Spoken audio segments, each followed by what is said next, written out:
Welcome back, everybody. I'm glad you're here as we continue to discuss the importance of discipleship. In the first video earlier this week, we explored the biblical foundation for discipleship and why Jesus commands us to make disciples, not just converts. We saw that discipleship requires us to be intentional about spiritual growth and to pursue that growth in relationship with others. God never intended for us to live out our faith on our own. But here are a couple of important questions. First, what does spiritual growth actually look like? And second, where do you personally fit in the bigger picture of the discipleship process? Today, we're going to explore two crucial concepts: spiritual maturity and spiritual multiplication. These two ideas will help you understand both where you are in your spiritual journey and where God is calling you to go. Let's dive in. As we saw in the video earlier this week, the writer of Hebrews addressed a group of people that had been believers for quite some time, yet they hadn't grown spiritually. Recall what he says in Hebrews 5:12 through 14. In fact, though by this time you ought to be teachers, you need someone to teach you the elementary truths of God's Word all over again. You need milk, not solid food. Anyone who lives on milk, being still an infant, is not acquainted with the teaching about righteousness. But solid food is for the mature, who by constant use have trained themselves to distinguish good from evil. This is a strong rebuke, but it reveals something important. Spiritual maturity doesn't happen automatically. Notice what the writer says: by this time you ought to be teachers. In other words, time had passed, but growth had not happened. They were still spiritual infants, needing milk when they should have been ready for solid food. So, what does spiritual maturity look like? The passage gives us some markers. First, mature believers can teach others. They've internalized God's truth enough to help others understand it. Second, mature believers can distinguish good from evil. They've developed spiritual discernment through practice and life experience. Third, mature believers are ready for solid food. They can read and understand God's Word for themselves. They can handle deeper biblical truths and more challenging spiritual realities. Here's the critical point. God doesn't want you to remain a spiritual infant forever. Growth is the expectation, not the exception.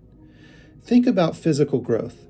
If a child never grew, never developed, never matured beyond infancy, we'd know something was seriously wrong. The same is true spiritually. God's design for every believer is growth, development, and increasing maturity. But here's what's important. Spiritual maturity isn't about how long you've been a Christian.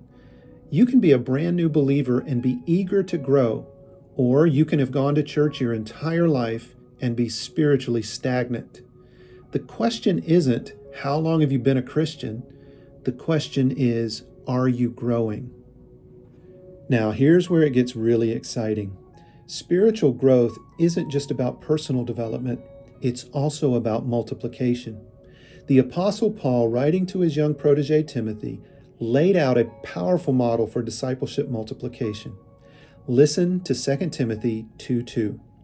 And the things you have heard me say in the presence of many witnesses, entrust to reliable people who will also be qualified to teach others. Count the generations in this single verse. The first generation is represented by Paul, the discipler. Generation 2 is Timothy, who was discipled by Paul. The third generation are the reliable people who would be discipled by Timothy. And generation 4 are the others who would be taught by those reliable people. 4 generations in one verse. This is the power of multiplication. Let's think about addition versus multiplication. Here's the difference. If Paul had focused only on addition, personally discipling as many people as possible in his lifetime, his impact would have been limited to however many people he could personally reach. Maybe hundreds, maybe thousands if he was incredibly effective. But by focusing on multiplication, investing deeply in a few who would then invest in others, who would invest in still others, Paul's impact has literally reached billions of people across 2,000 years of church history. You and I are Christians today because men like Paul didn't just add disciples, they multiplied them. Think of discipleship as a chain. Someone discipled Paul, likely Barnabas and others. Paul discipled Timothy. Timothy discipled reliable people. Those reliable people taught others. And the chain continues all the way to today. Somewhere in that chain is the person who discipled the person who discipled the person who eventually led to you hearing the gospel and growing in your faith. And here's the beautiful reality. You're not the end of the chain. You're a vital link in it. So where are you in this process? Maybe you're in the Timothy stage. You're being discipled. You're learning. You're growing. You're taking in God's word, developing spiritual practices, and maturing in your faith. That's exactly where you should be, and it's a wonderful place to be. Don't rush this stage. Let yourself be discipled well. Learn deeply. Grow strong spiritual roots. Or maybe you're transitioning from being discipled to beginning to disciple others. You're realizing that while you're still growing, and we all are, you have something to offer to those a few steps behind you on the journey. You don't have to be a spiritual giant to help someone else grow. You just need to be a step or two ahead.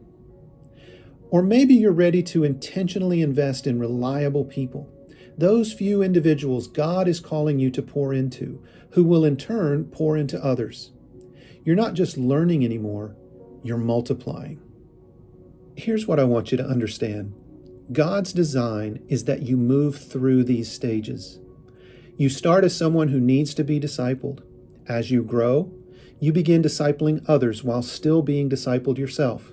We never outgrow our need for discipleship. Eventually, you're investing in people who are investing in others. You're seeing multiplication happen. This isn't about ego or status.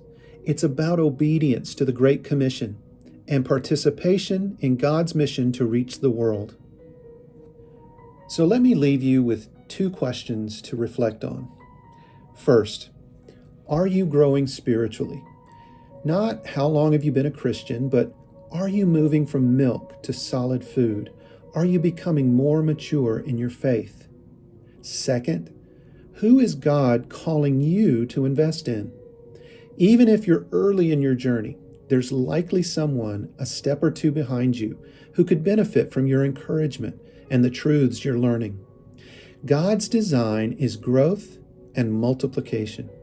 You're meant to grow, and you're meant to help others grow. Next week, we'll explore some practical barriers to spiritual growth and how to overcome them. Before you move on to reading 2, take the brief 2-question quiz, and then we'll continue together. See you next time.